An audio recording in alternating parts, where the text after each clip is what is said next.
भाई महानगर पालिका का आरोग्य वैद्य अधिकारी कौन होगा, ये एनवीडी का प्रस्ताव हो सकता है, हाँ? फिर ये है कि महानगर पालिका का एक गोडाउन रेंट को देना है, सीरियल नंबर 41 के ऊपर आपको मिलेगा।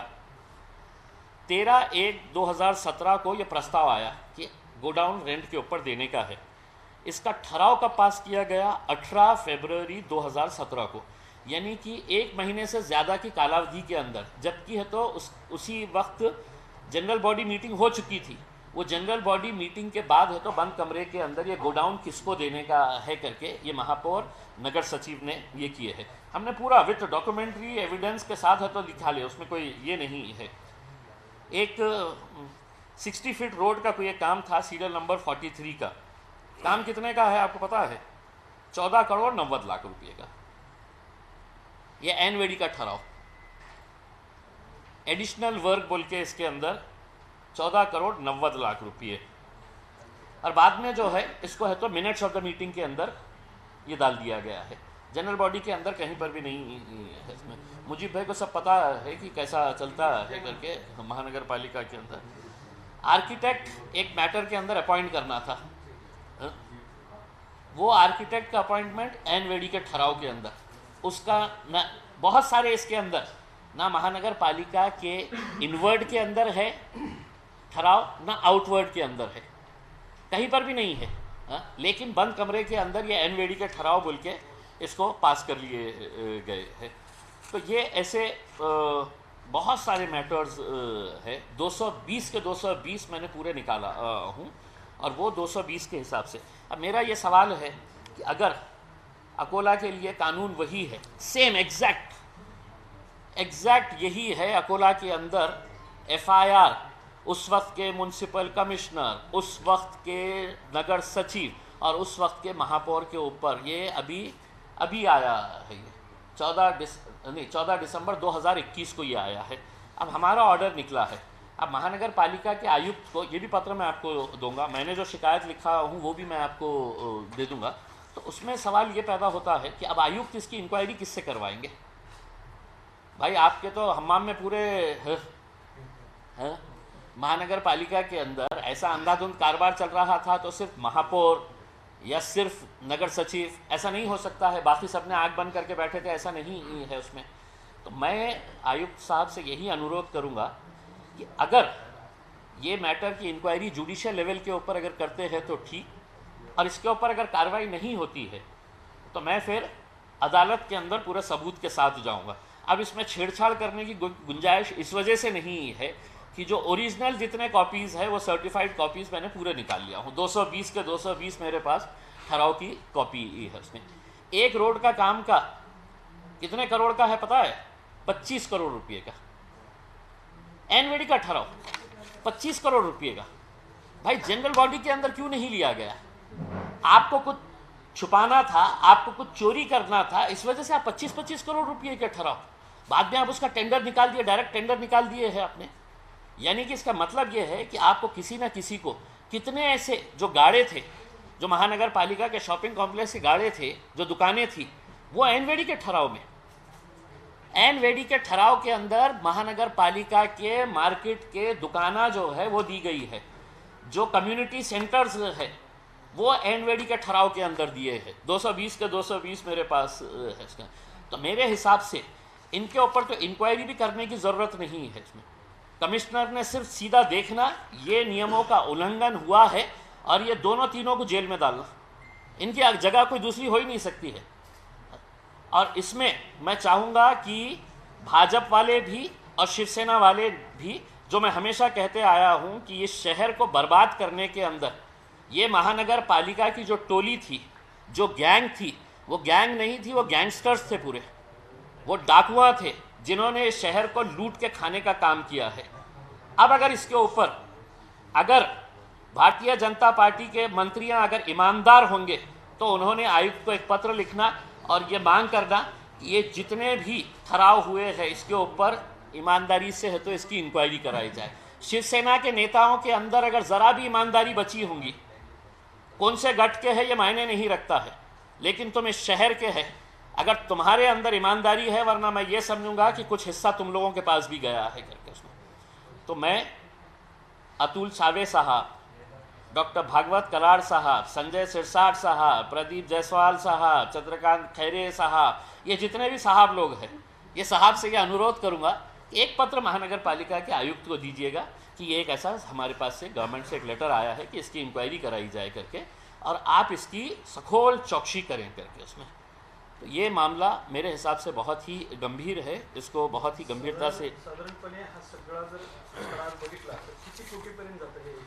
सर, मुझे तो मतलब अब शक ये इस बात का हो रहा है कि ये जो एनवेडी के जो कई सारे प्रस्ताव है, ये एक्चुअल में काम हुए हैं क्या, या सिर्फ इसके बिल उठा लिए गए हैं। भाई अगर किसी एडिशनल वर्क को हम 1,25,00,000 रुपए का कोई काम है, ये एनवेडी के प्रस्ताव के अंदर लाया गया, यानी कि मतलब आपको कुछ चोरी करना था, आपको कुछ छुपाना था, तो ये काम हुए भी या सिर्फ बिल उठा लिए गए हैं। ये एक बहुत ही इंपॉर्टेंट इसका ये है कि नहीं, इसके अंदर कुछ भी नहीं बता सकते हम, इसके अंदर कुछ भी। भाई गाड़े आपने किराए के ऊपर दिए हुए हैं, ये जीबी के भी है, स्टैंडिंग के भी है। तो ना स्टैंडिंग के अंदर लाए गए हैं ये, ना जीबी के अंदर लाए गए हैं। इसमें कई सारे कॉरपोरेटर्स का जो नियम है उसमें है तो महापौर को दे डाला कि ये ठहराव लेने का है करके, उसको मीटिंग में रखना या नहीं रखना है करके, ये उस कॉरपोरेटर की और महापौर की साठगाठ की मी तुझा करून देतो, आपण मीटिंगमध्ये ठेवू नये, आपण बाहेर आपण आपला सेटिंग करूँ। तर ये अगर निकला, अगर बाहर पूरी ईमानदारी के साथ अगर होता है, तो मैं तो आयुक्त साहब को पहले ये कहूँगा कि साहब ये जो पैसों का जो मामला है, वो पैसों के मामले के अंदर पहले ये काम हुए हैं क्या, एडिशनल वर्क के नाम के ऊपर अगर ये दिए हैं। अब ये मैं बताता हूँ, आयुक्ताकडील प्रस्ताव, टेंडर मंजुरी रुपये 1.49 कोटी रस्त्याच्या कॉन्क्रिटीकरण करणे, रस्त्याचा कॉन्क्रिटीकरण करणे, 1,49,00,000 रुपीस का जनरल बॉडी के अंदर नहीं आएगा। आयुक्ताकडील प्रस्ताव, इस्कॉन संस्थेत जागा भाड्याने देने, कोई जगह महानगर पालिका की आप दे रहे हैं, किस संस्था को दे रहे हैं मायने नहीं रखता है, लेकिन बंद कमरे में कैसा होता है महानगर पालिका का नियम नहीं अलाउ करता है। अगर इसके ऊपर आयुक्त भी अगर खामोश बैठे हैं, तो उस वक्त के जो आयुक्त होंगे उनके ऊपर FIR रजिस्टर करने का अगर अकोला के अंदर हुआ है, तो औरंगाबाद के अंदर क्यों नहीं हो रहा है। ये देखिए ठराव नंबर 139, आयुक्ताकडील प्रस्ताव, गारखेडा येथील मनपा व्यापारी संकुलातील गाळे भाड्याने देने। सर अगर एक एक उसके ऊपर अगर आप नज़र डालें, तो मेरे हिसाब से आप 8 दिन तक सीरीज चला सकते हैं न्यूज़पेपर्स, 8 दिन तक सीरीज चला सकते हैं कि ये किसको दिया गया है। कम्युनिटी सेंटर जो है साहब, 5,000 रुपये के अंदर कम्युनिटी सेंटर, वो बंदा जो है वो महीने के है तो 5 लाख रुपए कमा रहा है। तो ये इसके अंदर, अब अगर आप मुझसे पूछेंगे कि कितने का है करके, मैं बता ही नहीं सकता हूँ साहब। एक दुकान जो है, आपने महानगर पालिका के रिकॉर्ड के अंदर तो बता दिया हमने इसको है तो 500 रुपये महीने से दे डाले हैं करके, महापौर साहब ने कितना खाए, नगर सचिव ने कितना खाया, आयुक्त को कुछ गया क्या, दूसरे लोग क्यों खामोश बैठे हुए थे। ये सब मुद्दे जो है, ये इसकी सखोल चौकसी होना बहुत ज़्यादा ज़रूरी है। ये सब पत्र हम आपके पास देते हैं और उम्मीद करते हैं कि एक अच्छा कमिश्नर यहाँ पर आए हुए हैं। कोणीही असू द्या, कोणीही असू द्या, काय आहे की मी याच्यामध्ये हे सांगतो की कॉर्पोरेटर्स कोणत्याही पक्षाचे असू द्या, निर्णय घेण्याचा अधिकार जे आहे ते महापौर आणि नगर सचिवाला दोनों की सिग्नेचर रहती है उसके ऊपर। कॉर्पोरेटर ने तो आपको दे दिया है कि ये ठराव लाके कि साहब मेरे घर के सामने है तो आपको है तो ये रोड बनाने का है करके, ठीक है, उसको आपने जनरल बॉडी के अंदर लेना चाहिए जो हर महीने होती है, हर महीने होती है। एनवेडी का प्रस्ताव ये है कि साहब बारिश टूट पड़ी है, पानी की पाइपलाइन फूट गई है, पूरे मोहल्ले के अंदर पानी हो गया है, और एनवेडी का प्रस्ताव पास करके 50 लाख रुपये का है तो विदाउट टेंडर कॉल करके दे देते हैं करके। गाड़े दुकाना, हॉल, कम्युनिटी हॉल देने का, आरोग्य अधिकारी, टेंडर 25 करोड़ का, 10 करोड़ का, 15 करोड़ का, 1-1 करोड़ के, 1.5 करोड़ के, तो कितने ऐसे हैं। और उसमें टेंडर क्या नाम दिया गया है, उसके अंदर यही दिया गया है एडिशनल वर्क करके। तो ऐसा कौन सा एडिशनल वर्क था जो जनरल बॉडी के अंदर ना लाते हुए, तो सबसे पहले तो चौकसी यही बात की करनी चाहिए। और इसमें कोई भी रहने दीजिए, ये स्पष्ट है, चाहे वो मेरा कॉरपोरेटर रहने दीजिएगा, लेकिन कॉरपोरेटर्स अपना डिफेंस यही करेंगे, कॉरपोरेटर्स अपना डिफेंस यही करेंगे कि मैंने तो लेटर दिया था।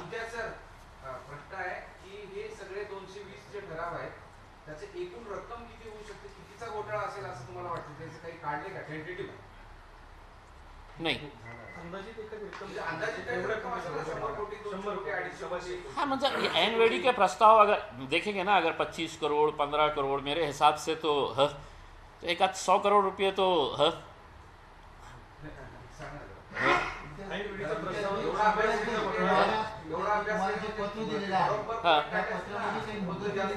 चौकशी कधीपर्यंत व्हावी, त्यावर अहवाल कधी सादर द्यावा किंवा काय करावं, काही टाइम बॉन्ड वगैरे दिलाय का, फक्त एक सरकारी पत्र आहे ते? नाही, काय आहे की मला याचं दुर्दैव हे वाटतं की 2021ला 20 डिसेंबर 2021ला मी आयुक्तांना पत्र दिलं होतं, डिव्हिजनल कमिशनरांना. त्यांनी ते पत्र UD डिपार्टमेंटला प्रामाणिकपणे पाठवलं की हे गंभीर विषय आहे आणि याच्या बाबतीत चौकशी करायला पाहिजे, हे विभागीय आयुक्तांनी दिलं. 8 महिने मी वाट थांबली, 8 महिने की काहीतरी हालचाली होतील. मी UDमध्ये चेक केलं, तर त्यावेळी बहुतेक असं होऊ शकतं की त्यांची सरकार होती, तर आपल्या महापौराला कशाला आपल्याला हे करायचं आहे म्हणून ते गप्प बसले होते. मग मी पुन्हा रिमाइंडर केले 8 महिन्याच्या नंतर की याच्या बाबतीत काय झालेलं आहे, मी तुम्हाला सगळं पुरावे दिलेले आहे, या पुराव्यामध्ये तुम्ही काय हे करत आहे त्याच्या बाबतीत करा ना. त्याच्यानंतर म्हणजे 1 वर्षानंतर UD डिपार्टमेंटला जाग आली की हो एक गंभीर प्रश्न आहे. मग मला काय आहे की जेव्हा अकोलाचा ऑर्डर माझ्या हाती लागला, मी म्हटलं की आता तुम्ही नाही केलं तर मी कोर्टात जाणार. मी स्पष्टपणे त्यांना सांगितलं की तुम्ही नाही केलं तर मी कोर्टात जाणार, माझ्याकडे सगळे पुरावे आहे. म्हणून त्यांनी काही लिमिट दिली नाही. त्यांनी फक्त हे लिहिलेले आहे, सदर प्रकरणी आपला तातडीने शासनास सादर करावा ही विनंती. हे कक्ष अधिकारी अर्बन डेव्हलपमेंट डिपार्टमेंट, नगर विकास विभाग, आणि त्यांनी एक परत मलाही दिलेली. आता तातडीचं काय असू शकतं की सरकार कुणाची असेल तर 5 वर्षी तातडीने एक मिनट एकनाथ शिंदे तब नगर विकास मंत्री थे, अब CM हो गए, फूट हो गई, इसके लिए जानबूझ के अभी उन्होंने ये 16 नवंबर को लेटर दिया. तब नगर विकास मंत्री नहीं सुनिए, मैंने जिस पीरियड के अंदर मंगाया है वो 2017 से, उस वक्त जो है वो अभी इन जिससे शादी हुई है, तो उनके भी महापौर थे. अभी जिनके साथ लग्न हुआ है ना इनका, एकनाथ शिंदे साहब का और बीजेपी का, तो बीजेपी के महापौर भी थे. और मैंने इस वजह से लास्ट पीरियड का लिया हूँ क्योंकि जब महापौर जाने वाला रहता है तो उसका ये रहता है कि कहाँ कहाँ से कैसा बटोर लूँ करके, और उसको लगता है कि कोई नहीं बोलेगा करके. और दुर्दैव यही है की इसके बारे में कोई बोलने के लिए तैयार नहीं था. आता मी हे जे आपले डॉक्टर कराड साहेब हर दूसरे दिन को आके महानगर पालिका के अंदर आके बैठ जा रहे हैं, वो दूसरे चंद्रकांत खैरे हो गए हैं. महानगर पालिका के अलावा उनको कोई दूसरा दिख ही नहीं रहा है. तो अब उन्होंने अपने तरफ से पत्र लिखना की माझ्या पार्टीच्या कार्यकाळात असा घोळ झाला असेल तर त्याचीही चौकशी करा. म्हणजे असं बोलण्याचा अर्थ हे नहीं आहे कि फक्त या काळामध्ये हे झालेलं आहे. उसके पहले की जितने भी महापौर है उसमें, अगर नंदू घोड़ेले को लगता है कि यार ये तो मैंने नहीं किया, मेरे पहले वाले ने भी किया है करके, अब उसने गवर्नमेंट को लिखना कि भाई इन्होंने भी, बापू ने भी ऐसी किया है, बापू ने लिखना कि मेरे पहले वाले ने भी ऐसी किया है करके उसमें. तो सब एक साथ, चाहे जेल में सब एक साथ बैठेंगे तो अच्छा भी लगेगा, सबको टाइम पास भी होगा सबका. केवळ ठराव घेतले का ती प्रक्रिया सुद्धा हे केली आहे का? जरी ठराव घेतले असले, काम जरी असलं तरी ते ऑनलाईन करावं लागतं, ऑनलाईन टेंडर असतात आणि ती ऑनलाईन प्रक्रिया असते. टेंडरमध्ये कोणी भाग घेऊ शकते. फक्त हा प्रश्न फक्त ऐनवेळच्या ठरावाचा आहे का बाकीच्या पुढच्या प्रक्रिया बेकायदेशीर झाल्या आहेत? काय आहे की अनेक प्रकरणामध्ये जे ऐनवेळीचे ठराव म्हणजे गाडे वाटप ते गाडे वाटप करण्यात आले ऐनवेळीचा ठराव घेऊन आपल्या मर्जीतले लोकांना कम्युनिटी सेंटर जे कोणाला द्यायचे होतं ते देण्यात आलेले आहे. जे छोटे छोटे काम होते ते छोटे छोटे काम जे आहे ते ॲडिशनल वर्क म्हणून ते आता ते ॲडिशनल वर्क खरोखर झालेले आहे का नाही झालेले आहे का ते मी आज सांगू शकत नाही. आता 25 कोटीचा टेंडर रोडच्या भाजपच्या एका हे कॉर्पोरेटरने दिलं होतं ठराव ते ऐनवेळीच्या ठरावामध्ये आणण्यात आला. मग त्याच्यानंतर टेंडर काढलं त्यांनी. म्हणजे याचा अर्थ हे आहे की टेंडर कोणाला द्यायचे आहे 25 कोटीचा आपल्याला महानगरपालिकेमध्ये चर्चा झाली असती की साहेब या एरियामध्ये 25 कोटी रुपयेचे आपल्याला प्रस्ताव द्यायचे आहे. दुसरे कॉर्पोरेटर्स त्याचा विरोध केला असता की नाही आमच्या एरियामध्ये पण 5 कोटीचे 2 कोटीचे आम्हाला रस्ते पाहिजे. अशा का झालेलं आहे की हे जे नियम स्पष्टपणे सांगतो की ऐनवेळीचे प्रस्ताव कौन कौन से ले सकते हैं करके ये महानगर पालिका के नगर सचिव या महापौर का अधिकार नहीं है. ये नियम के अंदर इस नियम के अंदर है तो स्पष्ट है कि कौन कौन से ठराव इसके अंदर लिए जा सकते हैं. दुसरा विषय असा पाणी पुरवठा योजना आहे. नाही आपण हुशार आहे साहेब. दुसऱ्या लोकांना सगळ्यांना नाही हे होऊ शकतं ना की आपल्याला जास्त समज पाणी पुरवठा योजनेची बैठक घेतली भागवत कराडांनी ते स्वतःच तोंडाने सांगतायत की पाणी पुरवठा योजनेमध्ये ही जी कंपनी आहे ती उशीर करते लेट करते आणि त्या कंपनीकडून काम होऊ शकणार नाही असं त्या बैठकीतल्या चर्चेवरून वाटत होतं. त्यांनी स्वतःही सांगितलं की कंपनी उशीर करते. तुम्हाला काय वाटतं तुम्ही काय रिव्ह्यू घेतला याचा कशी परिस्थिती? नाही हे खरी गोष्ट आहे की ज्या स्पीडने काम व्हायला पाहिजे ते होऊ राहिलं नाही आणि त्याचे अनेक कारणे आहेत.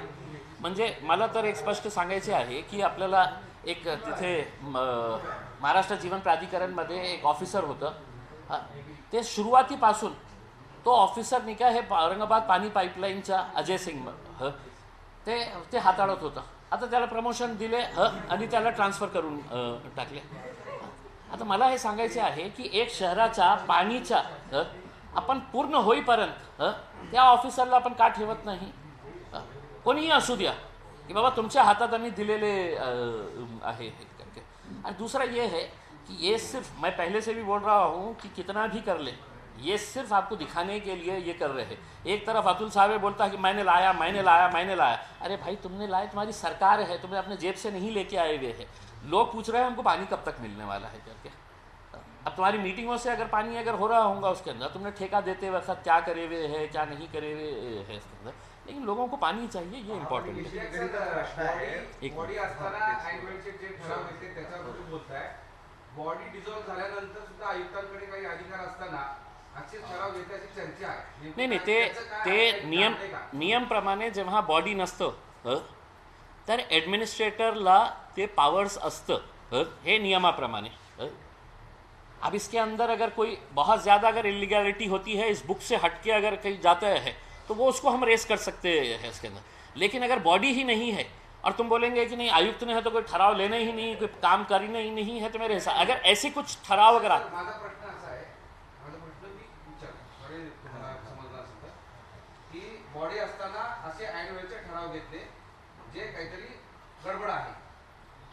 बॉडी डिझॉल्व झाल्यानंतर अलीकडच्या 2-2.5 वर्षामध्ये जे होते कमिशनर त्यांनी काही असे निर्णय घेतलेत का जे गडबडीचे आहेत ऐनवेळ सांगितले असं काही त्याच्यात check नाही केलात का? मी त्याच्या बाबतीत केलं नाही. पण आता तुम्ही सांगल्यानंतर मी त्याच्याही कॉपीज काढू की मागच्या वेळे किती काय ठराव पास केले होते. महापालिकेचा असाच एक विषय आहे पंतप्रधान आवास योजना त्यातही खूप गोंधळ सुरू आहे. कंत्राटदाराची मुदत संपलेली आहे असा आरोप होतोय. त्यांनी सिक्युरिटी डिपॉझिट भरलेली नाही आहे. कंत्राट रद्द करा.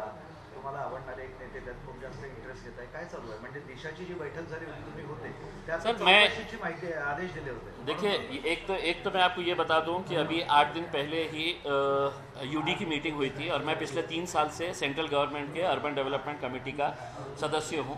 अगले महीने मेरे इसरार के ऊपर मैंने बहुत ज़्यादा प्रेशराइज करके जनवरी में अर्बन डेवलपमेंट की पूरी कमेटी जो है वो औरंगाबाद को विज़िट करने वाली है, और ये मुद्दा भी हमने उठाया है कि अगर जो प्रधानमंत्री आवास योजना का इतना गाजा बाजा करके और इतनी मेहनत करने के बाद उसमें ये तो सिर्फ दूल्हा बनते घूम रहे हैं, मुझे कोई वो नहीं है, मैं पहले से भी बोला था उसके अंदर वो प्रधानमंत्री आवास योजना का नाम है तो भगवत कराड़ के नाम पे दे डालो, क्योंकि वो काम इतना सा करते हैं लेकिन बहू इतना बनाते हैं कि मैंने लाया कि पूरा हर चीज़ आपने लेके आए हुए हैं, लेकिन काम जो है वो काम करवा के दिखाइएगा।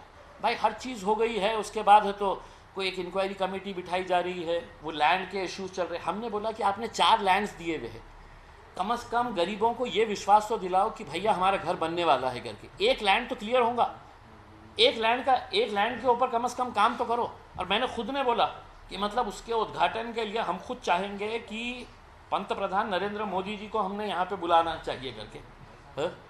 अब बेसिकली इसके अंदर जो इश्यूज आ रहे हैं वो आप लोकल लेवल के ऊपर बैठ के है तो डिविजनल कमिश्नर हो गए, कलेक्टर हो गए, म्यूनसिपल कमिश्नर हो गए हैं, यहाँ पे बैठ के है तो अगर आप इसको ये करेंगे, इसमें कुछ ठेकेदार के भी इश्यूज आ रहे हैं, बड़े नेताओं के कुछ वेस्टेड इंटरेस्ट भी इसके अंदर आ गए हैं। इस वजह से अब ये जो एक पूरी मेहनत करके यहाँ तक जो लेके आया गया है वो कहीं ना कहीं ऐसा लग रहा है कि इसके अंदर रुकावट। पर एक चीज़ क्लियर है कि एक मर्तबा स्कीम ख़त्म हो गई है तो उसकी फंडिंग रुक जाएंगी और ये हाथ ऊपर कर डालेंगे कि केंद्र सरकार ने तो ये कर दिया है करके उसकी फंडिंग बंद कर दी है बोल के। पण घोळ आहे ना त्यात, घोळ तुम्हाला दिसलाय ना त्यात? 100%।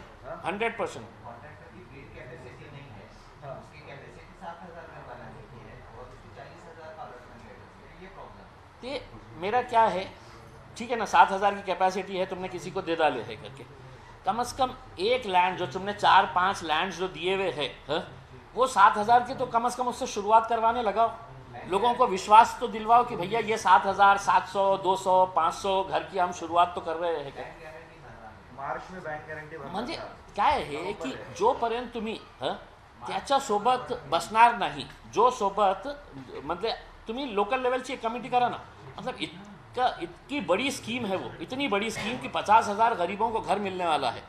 मैं नहीं समझता हूँ कि वहाँ पे है तो आप है तो डिप्टी सीएम के पास जाके तस्वीरें खिंचा के वहाँ पे आप यहाँ पे अगर चाहे तो divisional commissioner, collector, municipal commissioner ये तीनों के साथ अगर बैठे ठेकेदार को बुलाए कि तेरा क्या इशू है बता करके उसमें हमको भी मत बुलाओ, क्योंकि अब नेताजी के इंटरेस्ट बहुत ज़्यादा हो गए हैं यहाँ पे। उसमें हर नेता चाह रहा है कि भैया इसके अंदर ये हो जाए, इसके अंदर वो हो जाए, तो वो चक्कर के अंदर है तो कि स्कीम ख़त्म ना हो जाए करके उसमें। 6 डिसेंबर आहे, बाबरी मस्जिद पाडली गेली होती, दुसरीकडे त्याचा पाडल्याच्या उत्साहामध्ये कोणी आरती करते, कोणी काही कार्यक्रम घेते, तुमची काय भूमिका आहे?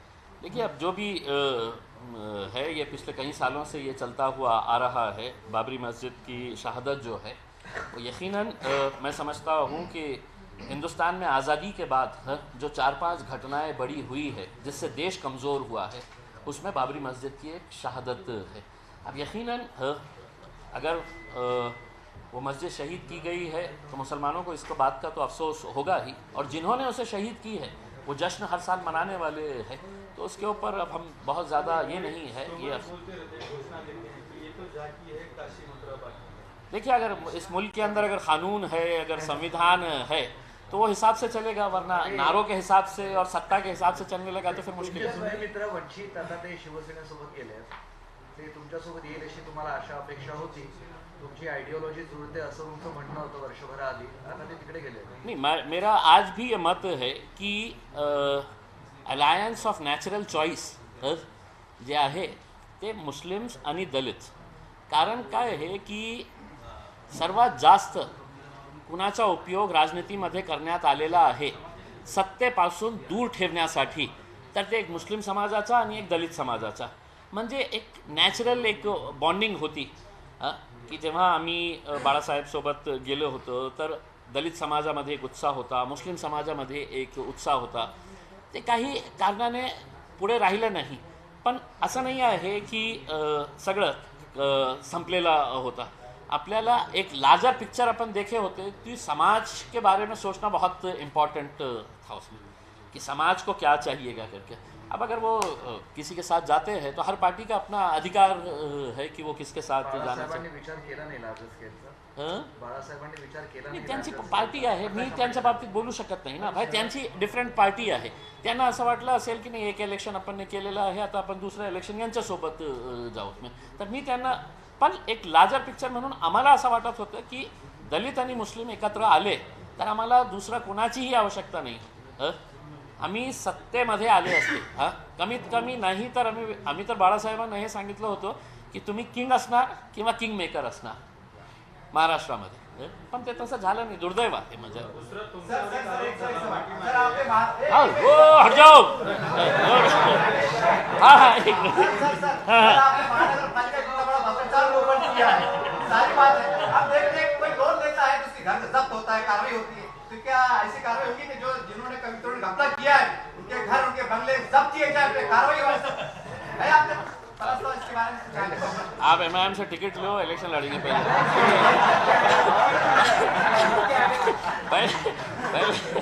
ये है कि मैंने आपको पहले जैसा बताया है कि इसकी इंक्वायरी मैं उम्मीद करूंगा कि नए कमिश्नर साहब बहुत अच्छे तरीके से करें, और अगर नहीं करते हैं तो मैं कोर्ट में जाऊंगा. एक सेकंड.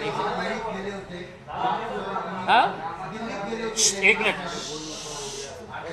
दिल्लीत तुम्ही गेले होते, तुमच्या पक्षाच्या प्रचारासाठी काय नेमकं तुम्हाला वाटलं आणि काय तिथं खातं वगैरे उघडण्याची शक्यता आहे? देखिए हमारा ये है कि हम लोग जाके मेहनत करते हैं. मेहनत करके क्या नतीजे आते हैं क्या नहीं आते हैं ये वहाँ की जनता. लेकिन दिल्ली के अंदर जिस तरह का रिस्पांस था, दुर्दैव ये था कि हमने है तो महज वहाँ पे 12 दिन दिए. चूँकि मेरा यहाँ पे फेस्टिवल चल रहा था इस वजह से मैं ज़्यादा वक्त नहीं दे सका. मेरे को खुद आज ये एहसास है कि अगर मैं थोड़ा सा और वक्त दिया होता उसमें तो मेहनत करे है उसके अंदर रिजल्ट जो भी आए, पब्लिक का रिस्पांस बहुत अच्छा था. अगर इस बार नहीं तो फिर आगे और हमारी कहाँ कमियां हैं क्या गलतियां हैं उसके ऊपर देखेंगे. तुमच्यावरती भारतीय जनता पार्टीने आरोप केला की एका दलित तरुणाला जबरदस्तीनं मुस्लिम करण्यात आलं. त्या तरुणाचं भांडण मिटवण्यासाठी जेव्हा ते तुमच्याकडे आले त्यावेळेला तुम्ही आणि तुमच्या गार्डने तुमच्या घरी त्याला बेदम मारहाण केली. मला माहित आहे आरोप खूप. केला आणि त्याच्यावरती ते भारतीय जनता पार्टीचं शिष्टमंडळ सीबीआयला भेटलं, त्याच्याविरोधात प्रेस कॉन्फरन्स सुद्धा घेतली. मला माहीत आहे की पत्रकारिता कुठे चाललेली आहे. एका मोठा न्यूजपेपरनी 4 कॉलम फक्त त्याच्या आरोपावरून माझ्या बाबतीत 4-5 कॉलम्स छापून आणले. मी कुणाच्यावरही असा आरोप करू शकतो. पण काय आहे की पत्रकारिताचा एक नियम आहे की तुम्ही छापताना कमीत कमी माझ्या हे केलं असतं. पण त्याच्यानंतर मला हे कळालं की ज्याच्यामध्ये 1% सत्य नाही आहे, मी कशाला त्याच्यामध्ये पडू आणि तुम्हाला खुलासा देऊ हे करू, म्हणून मी गप्प बसलो. 1% त्याच्यामध्ये सत्य असलं असतं मी पोलिसांना सांगितलं की साहेब कृपा करून त्याचं इन्व्हेस्टिगेशन करा, जे करायचे आहे ते.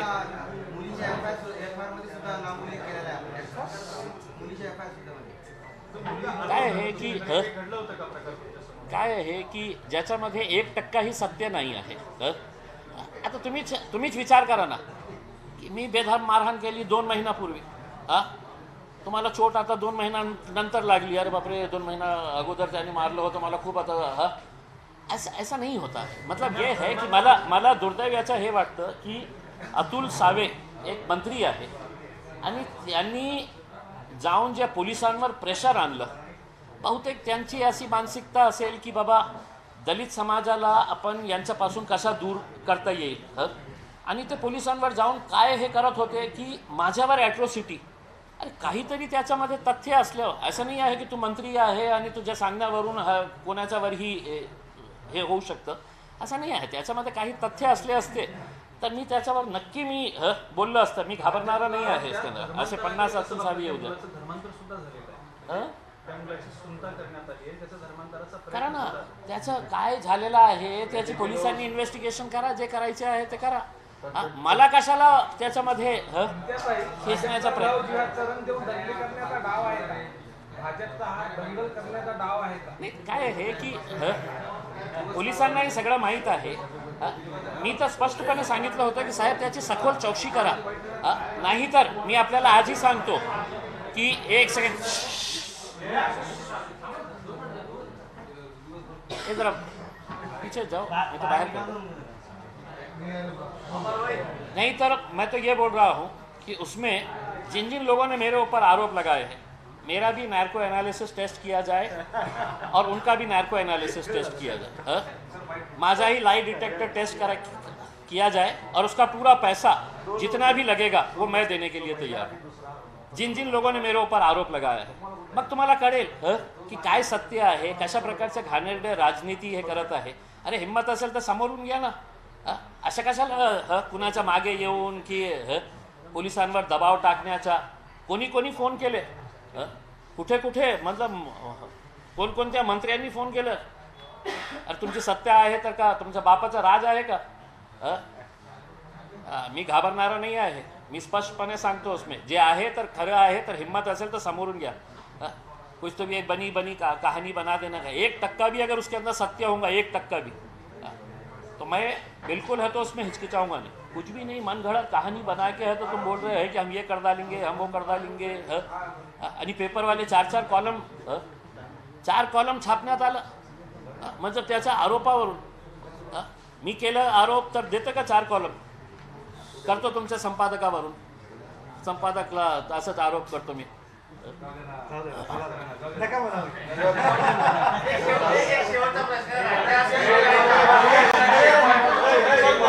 इलेक्ट्रॉनिक का बाद में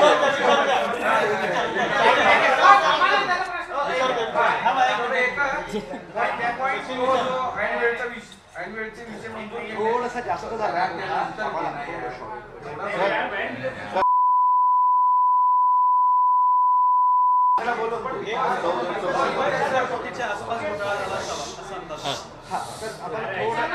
मराठीत बोलू. हा पाणी पिऊ द्या. काय आहे की औरंगाबाद महानगरपालिकेमध्ये एक भ्रष्टाचाराचा एक प्रकार होता. ते प्रकार ये कोई कार्यक्रम आप जाइए पीछे नहीं. एक मिनिट थांबा ना, जाऊ द्या ना सगळ्यांना. जिसको इंटरेस्ट नहीं वो निकल नहीं, जाओ. प्रांत जाओ पीछे. नहीं भेजाओ ना फिर मतलब मैं जाऊ द्या सगळ्यांना. पाणी मारलं घेऊ. पोलीस अरे शांत बसा यार, नाही तर बाहेर जाऊ आपण. सरकार का लेटर आहे ना, चोरी को बोलो उसको यार. सब दे देंगे. तो चांगला विषय आहे. सब दे देंगे. इंटरेस्टिंग. बघा, औरंगाबाद महानगरपालिकेमध्ये भ्रष्टाचाराचा एक प्रकार होता. ते प्रकार म्हणजे ऐन वेळीचा प्रस्ताव आणणं. आता नियमाप्रमाणे ऐन वेळीचा प्रस्ताव कोणता घेता येतं हे नियम आहे. पण तरीसुद्धा 2017 ते 2020 पर्यंत मी सगळे ऐन वेळीचे प्रस्ताव काढले. आणि आपल्याला आश्चर्य वाटेल की या काळात 220 ऐन वेळीचे प्रस्ताव पास करण्यात आले होते. आता हे प्रस्ताव कोण पास करतं तर महापौर, नगर सचिव हे दोघं बंद कमऱ्यामध्ये बसून हे ऐन वेळीचा प्रस्ताव पास करतं. मी त्याची सखोल चौकशी केली, सगळे डॉक्युमेंट्स काढले, सगळे अटेस्टेड डॉक्युमेंट्स काढून मी त्याची तक्रार विभागीय आयुक्त यांना केली. विभागीय आयुक्तांनी ते UD डिपार्टमेंटला मुख्यमंत्र्यांना पाठवलं की हे गंभीर प्रकार आहे आणि त्याची चौकशी व्हायला पाहिजे. 8 महिने त्याच्यावर काहीही कारवाई झाली नाही. मग मी पुन्हा एक स्मरण दिल्यानंतर आता महानगरपालिका आयुक्तांना हे पत्र आलेलं आहे की त्याच्यामध्ये त्यांनी माझी जे तक्रार होती त्याच्या बाबत आयुक्त महानगरपालिका औरंगाबाद यांना आदेशित केलेले आहे की तुरंत तातडीने याचा अहवाल सादर करावा की तुमचं काय म्हणणं आहे.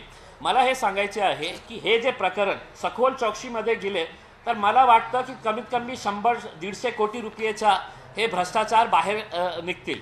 आणि सर्वात महत्त्वाचा याच प्रकरणामध्ये असाच प्रकरणामध्ये अकोलामध्ये सरकारने एक निर्देश जारी केलेला आहे की त्यावेळचे महापौर, त्यावेळचे नगर सचिव आणि त्यावेळचे जे कमिशनर होते त्यांच्यावर FIR रजिस्टर करा. हेही आदेश माझ्याकडे आहे. तर त्या अनुषंगाने माझी एक विनंती आहे आयुक्तांना की याची सखोल चौकशी आपण महानगरपालिकाच्या कोणत्या अधिकाऱ्याकडून न करता आपण याची ज्युडिशियल इन्क्वायरी लावली तर बहुतेक मला असं वाटतं तर त्या काळाचे जे महापौर असतील किंवा जे नगर सचिव असतील आणि जे आयुक्त असतील त्यांच्यावर नक्की FIR फिट होती. आणि समजा त्यांनी हे नाही केलं तर मी कोर्टात जाणार आहे. कारण सगळे पुरावे जे आहे 220 जे ठराव पास करण्यात आलेले आहे ते सगळे ऐनवेळीचे प्रस्ताव माझ्याकडे आहे. आणि मला असं वाटतं की कमीत कमी 100-150 कोटी रुपयेचा हे भ्रष्टाचार असेल. सर, ते प्रकाश आंबेडकरांच्या बद्दलचं शॉकमध्ये सांगा. आता महाविकास आघाडीसोबत शिवसेनेसोबत ते युती करायला तयार आहे. राष्ट्रवादी काँग्रेस त्यांना ॲक्सेप्ट करतील का आणि काय पुढं भवितव्य आहे? आणि काय आहे की नॅचरल चॉईस जे होतं, आपल्याला माहीत आहे की 2019ला जेव्हा आम्ही दलित समाज मुस्लिम एकत्र आले होते तर सर्व महाराष्ट्रामध्ये एक उत्सुकता होती दोघंही समाजामध्ये, कारण सगळ्यात जास्त कुणाला साईडलाईन करण्यात आलं होतं, सत्तेपासून दूर ठेवण्यात आलं होतं, हे दोघं समाज. आमचं काम फक्त मतदान देण्याचं होतं. तर जेव्हा असदुद्दीन अवैसी साहेब आणि बाळासाहेब एकत्र आले होते तर एक विशेष प्रकारचा एक उत्साह आपल्याला लोकांमध्ये बघायला मिळत होता. ते काही कारणाने पुढे जाऊ शकलं नाही. त्याचे काय कारण आहे त्याच्या बाबतीत आपण खूप बोललेलो आहे. पण मला असं आजही वाटतं की एक नॅचरल चॉईस ऑफ बॉन्डिंग जे होती ते SC आणि मुस्लिम एकत्र आले असते तर आपण निर्णायक ठरू शकले असते. मी तर अनेक वेळा सांगितलं होतं की बाळासाहेब किंगमेकर किंवा किंग या दोघांपैकी तिसरा त्यांच्याकडे पर्याय नाही होता. महाराष्ट्रामध्ये सत्ता कोणाची हे ते ठरवणार होते किंवा आपली सत्ता येऊ शकली असती, ते झालं असतं. दुर्दैव आहे की नाही झालेलं आहे. आता त्यांची पार्टी आहे, ते कुणाच्या सोबत जायचे आहे तर त्यांचा निर्णय आहे. पण मला दुर्दैव वाटतं याच्या बाबतीत. ते त्याचा मुद्दा जे आहे ना, खूप गंभीर मुद्दा आहे ते की ऐन वेळी असं करण्यात जे आलेलं आहे. लाखो जे मायनॉरिटीजचे विद्यार्थी आहे त्यांना खूप मोठा फटका बसणार आहे याच्या बाबतीत. आणि त्यांनी जे कारण दाखवलेलं आहे की नाही, राईट टू एज्युकेशनमध्ये हे सगळं कवर होतं, नाही होतं. राईट टू एज्युकेशनमध्ये कोणकोणत्या स्कूल्स येते हे सगळ्यांना माहीत आहे. आता आपल्याला मायनॉरिटीजला आपण शिक्षणापासून दूर ठेवणार असेल तर हे देश कधीही प्रगतीच्या रस्त्यावर जाणार नाही. या देशाला प्रगतीच्या रस्त्यावर नेण्याचे असेल तर सगळ्या जाती धर्माला, आमची तर हे मागणी होती की ऑन डिमांड जितकं लोकांना एज्युकेशनसाठी स्कॉलरशिप्स पाहिजे तितकं मुलांना, त्याची जात धर्म काय आहे ते बघू नका. ते गरीब आहे, त्यांना शिक्षा घ्यायची आहे तर ते करायला पाहिजे. आता हे 7 तारखेपासून उद्यापासून अधिवेशन सुरू आहे. हे मुद्दा नक्की आम्ही लोकसभेमध्ये उचलणार. भाजप आणि कोश्यारी यांच्या वक्त्यावरून वाद सुरू आहे. भाजपचे नेत्याकडून 3 ते 4 नेत्याकडून तो तशा पद्धतीने शिवाजी वक्तव्य करण्यात आला आहे. आणि आता सध्या जे आहे तर केंद्रीय मंत्री रावसाहेब दानवे यांनी एकही उल्लेख केला शिवराय, त्यानंतर पुन्हा मला तर असं वाटतं की आज ज्या छत्रपती शिवाजी महाराजांच्या बाबतीत हे जे भारतीय जनता पार्टीचे नेते बोलत आहे आणि विशेषकर ज्या महामहिम राज्यपालांनी ज्या प्रकारे त्यांचा उल्लेख केलेला आहे, मला असं वाटतं की जेव्हा त्यांनी सावित्रीबाई फुलेंच्या बाबतीत बोललं होतं त्याचवेळी महाराष्ट्राने खूप जोरात त्यांचा विरोध केला असतं तर बहुतेक त्यांची हिंमत झाली नसती छत्रपतींच्या बाबतीत बोलायची. आता भारतीय जनता पार्टी असू द्या, शिवसेनेचा दोघंही छोटी मोठी दोघंही शिवसेना असू द्या, काँग्रेस असू द्या, राष्ट्रवादी असू द्या, त्यांना छत्रपती शिवाजी महाराजाबद्दल प्रेम असेल, आदर असेल तर सगळ्यांनी एकमताने निर्णय घ्या की या राज्यपालांना महाराष्ट्रातून हाकलून देण्याचा निर्णय सगळ्यांनी एकमताने घ्या. MIM पार्टी त्याच्या पूर्ण ताकदीने समर्थन करणार आहे. कारण छत्रपती शिवाजी महाराज जे आहे फक्त एका जातीचे नाही आहे.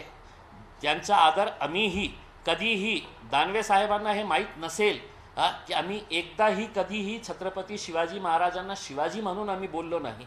कारण त्यांची जे पदवी आहे, त्यांना जे दिलेलं आहे, टायटल दिलेलं आहे ते खूप महत्त्वाचं. त्यांचे मित्र होते का आणि त्यांना माहीत नाही आहे का, आणि कशा प्रकारचे आपण त्यांच्या बाबतीत बोलत आहे.